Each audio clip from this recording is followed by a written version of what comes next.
The notification sound from my phone cut through the quiet of my home office, a soft chime that I'd normally ignore during work hours. But something made me glance down at the screen. It was a text from my mother. "Claire, your Aunt Diane is organizing the Beaumont family reunion this summer. Cottage country, long weekend in August. Everyone is coming. Please make time." I set my phone face down on the desk and looked out the floor-to-ceiling windows of my downtown Toronto condo. The city stretched out below me, the lake glittering in the early June light. The financial district humming with the quiet energy of a Wednesday morning. On my screen, 3 browser tabs were open. A due diligence report on a Vancouver-based logistics startup, a term sheet I needed to sign before noon, and a draft press release my communications director had sent for my review. My assistant, Priya, knocked twice and stepped in without waiting. She already knew I'd seen the calendar block she'd flagged. "August long weekend is tight," she said. "You have the Founders Summit in Whistler Friday through Sunday, and the Series B closing call with the Montreal team Monday morning." "I know. Do you want me to send your regrets?" I thought about it for exactly 3 seconds. Then I thought about my cousin Derek's voice the last time I'd seen the family.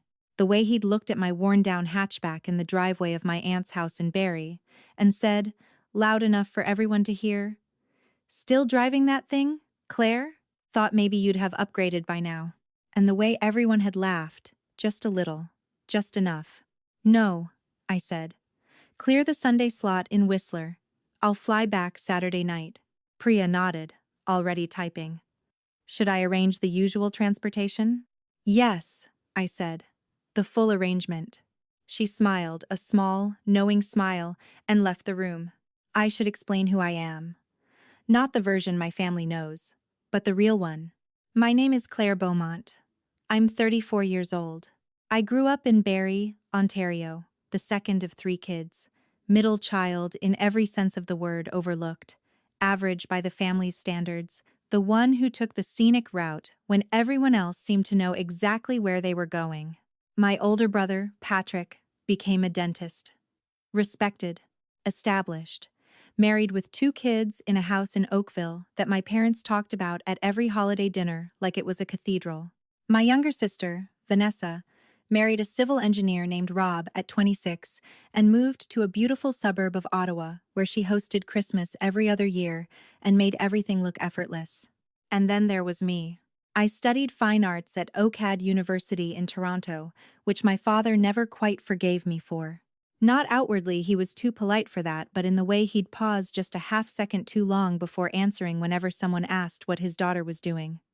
"Claire is doing her art thing in Toronto." That pause, that thing. It carried everything he couldn't bring himself to say directly. After graduation, I spent 2 years doing exactly what everyone expected a fine arts graduate to do. Struggling. I shared a basement apartment in Kensington Market with 2 roommates. I waited tables 3 nights a week. I applied for every grant and residency I could find, and I made art that almost no one bought. Almost. Because in my second year out of school, I started making something different. Not paintings, not installations.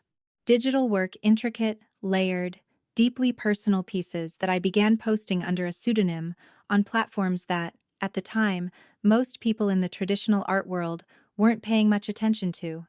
The first piece I sold went for $800. I remember sitting on the edge of my bed at midnight, staring at the payment notification on my phone, thinking it had to be a mistake. The second went for $4,000. The third went for $11,000, to a collector in Amsterdam who reached out directly and asked if I had more. I did. I always had more.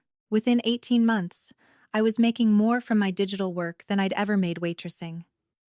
Within 3 years, I was earning more than Patrick's dental practice. And somewhere in that 3rd year, when I'd saved enough to quietly incorporate a small creative tech company licensing my work, building tools for other digital artists, partnering with platforms I'd started to understand better than almost anyone, something shifted.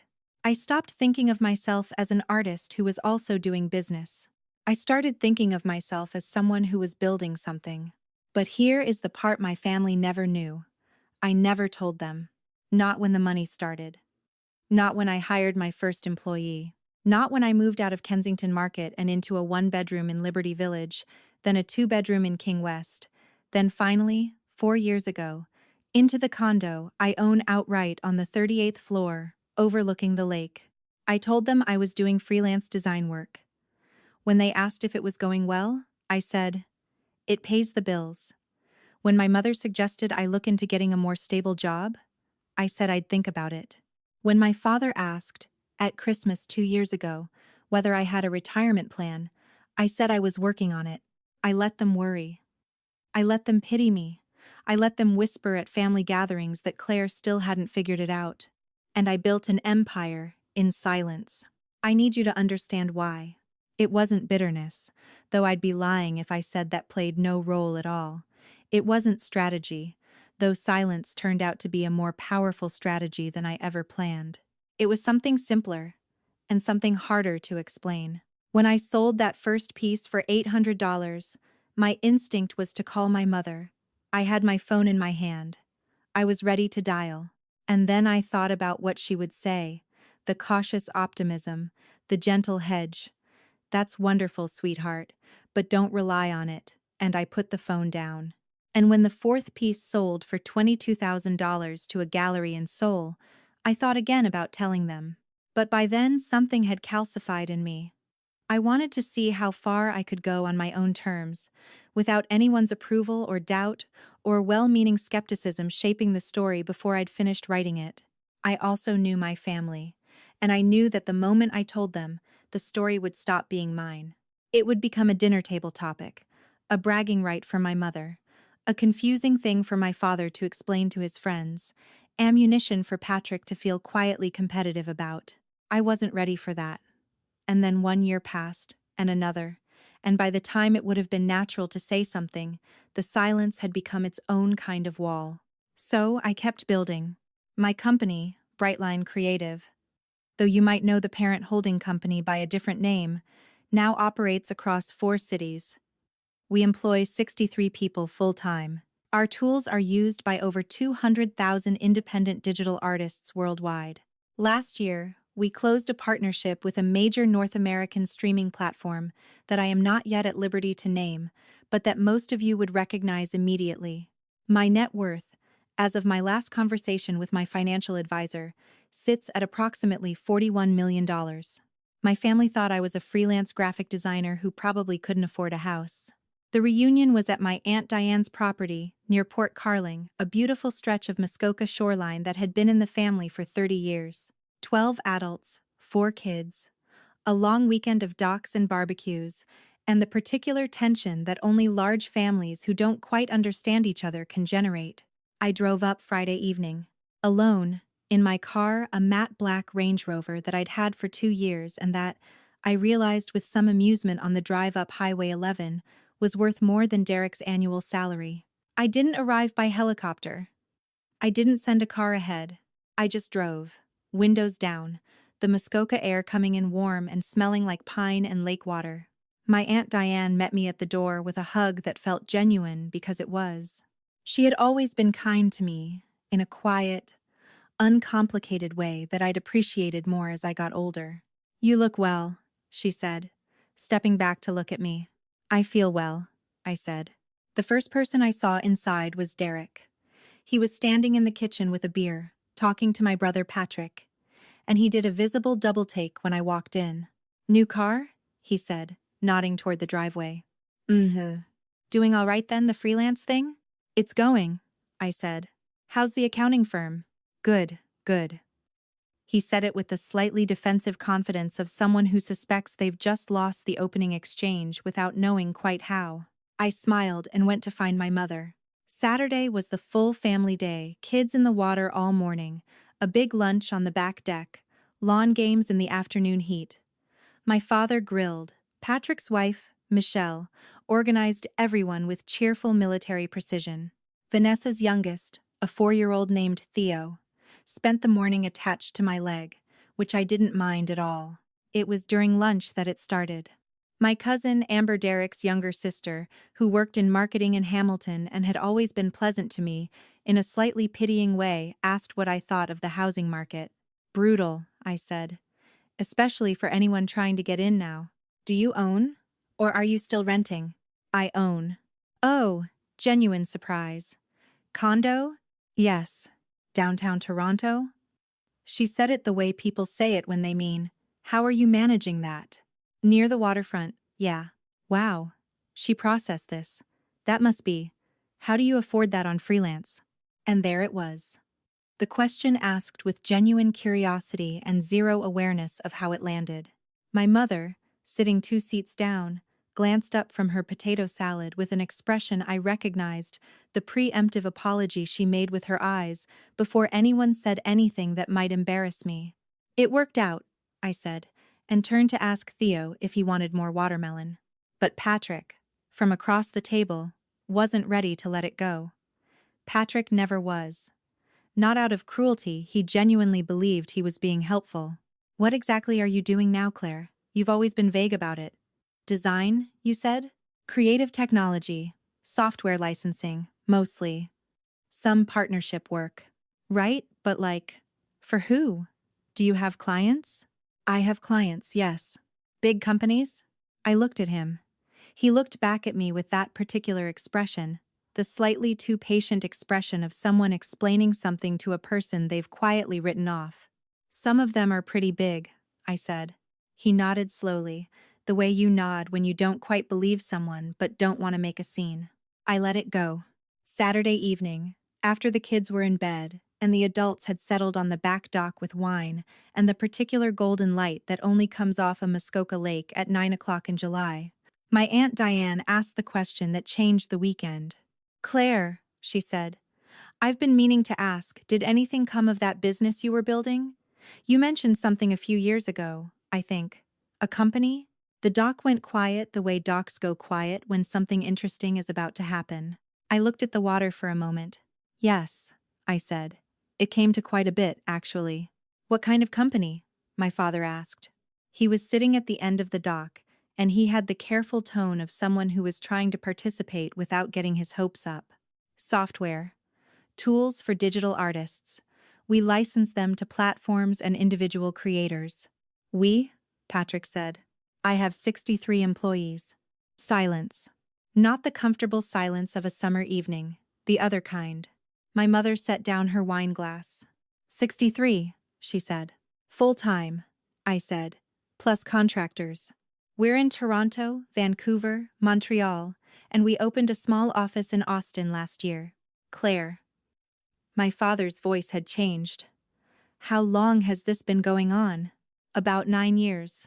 The number landed like something dropped from a significant height. Derek made a sound that was not quite a laugh.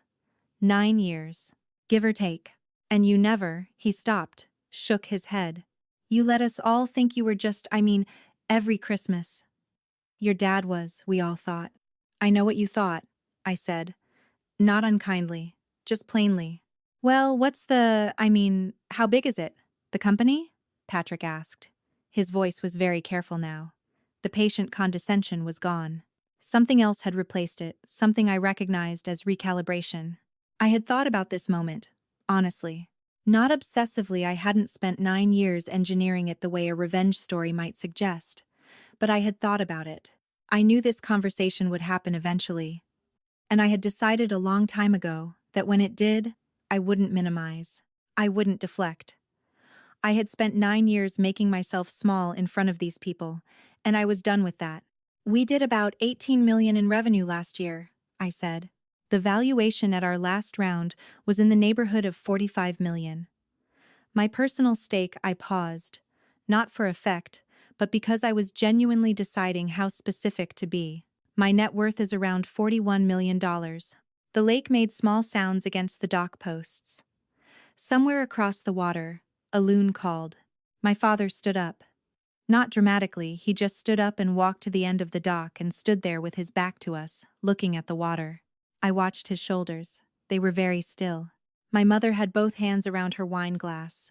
She was looking at me with an expression I had never seen on her face before and couldn't quite name. Patrick said nothing. He was looking at his hands. Derek said, very quietly, "The Range Rover." "Yeah," I said. "The freelance graphic design thing. I'm sorry. I was never actually very specific about it. Claire. My mother's voice was careful. Why didn't you tell us? And there it was, the question I had been turning over for years. Because, I said slowly, every time I tried to imagine telling you, I couldn't figure out how to do it without it becoming about something other than what it actually was. The work, the building, the thing I made. I looked at my hands. Every holiday, every family dinner, there was always this I searched for the word. This assumption. That I hadn't figured it out. That I was behind. That I needed to be worried about. And I understood where it came from. I did. But I needed to build this on my own terms. Without anyone's doubt or anyone's expectations in the room with me while I was doing it. We weren't doubting you, Patrick said.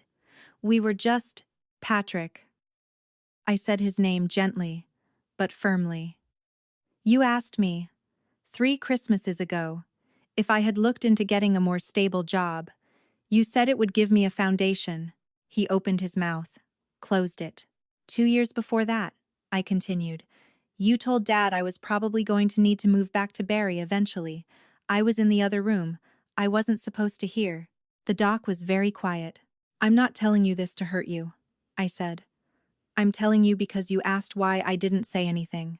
That's why. My father turned around. He had been quiet for a long time, standing at the end of the dock. And when he turned, I was prepared for a lot of things. Defensiveness, discomfort, the particular male pride that doesn't know how to process being wrong about a daughter. I had prepared myself for all of it. What I was not prepared for was his face. He looked older, standing there in the evening light. He looked tired in a way that had nothing to do with the hour. And his eyes, I had my father's eyes. People always said so, were bright, in a way that I realized, with a shock I felt in my chest, meant he was trying not to cry. I said that about the job, he said. The stable job. Yes. I said that because I was scared for you, he said. Not because I thought you couldn't do it. Because I could see how hard you were working, and I didn't know how to tell you that I was scared that it wasn't going to be enough and that you were going to get hurt. He stopped, pressed his lips together. That's not an excuse. I know how it sounds from where you were standing. I want you to know what was in my head. I looked at him for a long moment. I know, Dad, I said. And I meant it. He walked back down the dock and sat down next to me and put his arm around my shoulders.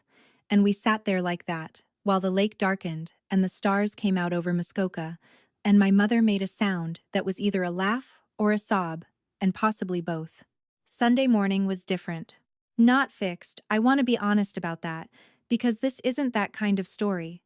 9 years of silence doesn't dissolve over one night on a dock. My brother had a look on his face at breakfast that I recognized as him working through something complicated, and I knew it would be weeks before he was ready to actually talk about it. Derek was quieter than usual, which for Derek meant something significant. Amber kept looking at me with wide eyes, like she was trying to reconcile 2 different versions of the same person, which, to be fair, she was. But something had shifted. Something real. My mother sat next to me at breakfast and kept touching my arm, small, quiet touches, like she was reassuring herself I was still there. My father asked me, with genuine curiosity rather than the cautious management of expectations, about the Austin office. How I'd decided to expand there. What the market looked like. He asked real questions. He listened to the real answers. And at one point, when everyone else had drifted down to the dock or to chase Theo through the yard, my father and I were alone at the table with our coffees, and he said, I am so proud of you, Claire. I want to make sure I say that out loud. I had waited 9 years to hear it. I had told myself, honestly, that I no longer needed to hear it. But sitting in the morning light in my aunt's kitchen in Muskoka, with the lake glittering through the window and my father's voice carrying every complicated thing that family carries, I understood that I had been lying to myself about not needing it. Not in a weak way.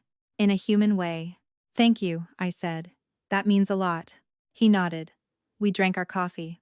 Outside, Theo shrieked with laughter at something Vanessa had done, and the sound of it came through the screen door like something bright. Before I left Sunday afternoon, I pulled Patrick aside. We stood at the side of the house where it was quiet, and I looked at my older brother, this man I'd grown up trying to impress, and then, somewhere along the way, stopped trying to impress and started simply grieving the distance from, and I said what I needed to say. I don't want to be competitors, I said. I never did. I know it might feel strange now, knowing what you didn't know, but I want you to know that I have always respected what you built. You worked hard. You have a beautiful family. None of what I have changes any of that. Patrick was quiet for a moment. He was looking at the ground, then at me. I handled the Christmas thing badly, he said. The job comment. I was being condescending, and I knew it even when I said it, and I'm sorry. I know you were, I said. And I forgive you. I just needed you to know it landed. He nodded. And then, because Patrick has always shown emotion by doing something practical rather than feeling it directly, he said, if you ever want to talk shop the business side of things, I'd actually be really interested. Not to pry. Just, I'm interested. I smiled. I'd like that. I drove back to Toronto in the late afternoon sun, alone with the windows down and the Muskoka air thinning out into the familiar sprawl of the 400 southbound. I had a lot to think about the weekend, about my family, about the 9 years I'd spent building in silence, and whether, given everything, I'd do it the same way again. Honestly, I'm not sure. There is something powerful about building without an audience. There is something clarifying about removing the noise of other people's expectations from the space where you do your most important work. I learned things about myself in that silence, about what I wanted, about what I was capable of, about what actually mattered when no one was watching, that I genuinely don't think I could have learned any other way.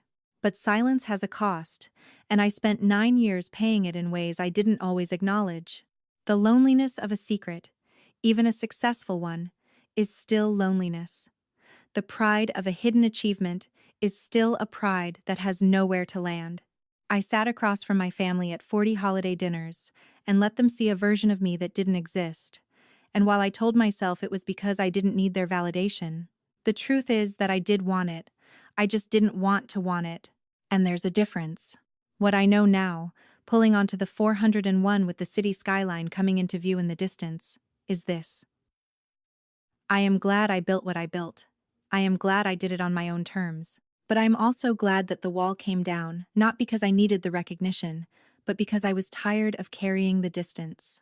Because my father's face on that dock, and his arm around my shoulders in the dark, and his voice saying, I am so proud of you over a Sunday morning coffee, those things mattered. They still matter. They will always matter. There is a version of success that is measured only in revenue and valuation, and it is genuinely hollow. I know, because I built it in secret for 9 years and felt the hollowness of it every time I sat at a Christmas table and said the freelance thing is fine. Thanks for asking. The version that doesn't feel hollow is harder to build and harder to hold. It requires, at some point, the willingness to be seen, fully seen. Not just the successful parts, but the scared parts and the lonely parts and the parts that still need to hear, I'm proud of you, even when you've told yourself 100 times that you don't. I am 34 years old, and I have $41 million, and the most important thing that happened to me this weekend cost nothing at all. If there is something in this story that you recognize in your own family, your own silence, your own secret thing you are building in a room where no one can reach it, then I want to say something directly to you. Your work deserves to exist. Your ambition is not something to apologize for or hide.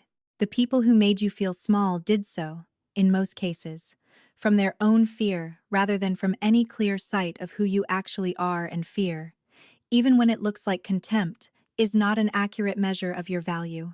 But silence, while it can protect you, will eventually become its own kind of prison. The goal is not to make yourself small until you can make yourself so big that no one can doubt you. The goal is to build something true and then, when you are ready, to let the people who love you see it, not to punish them and not to prove a point, but because you deserve to be known, all of you. The ambitious you, the successful you, And the you that still needed to hear "I'm proud of you" on a Sunday morning in Muskoka. Build in silence if you have to. Build without permission if you must. But don't let the silence become the whole story. At some point, the wall has to come down, not for them, but for you. And when it does, you might find, as I did, that the dock is quieter than you expected, and the lake is still, and the person sitting next to you puts their arm around your shoulders and says the thing you have been waiting to hear for longer than you'd like to admit. And it turns out it was worth all of it.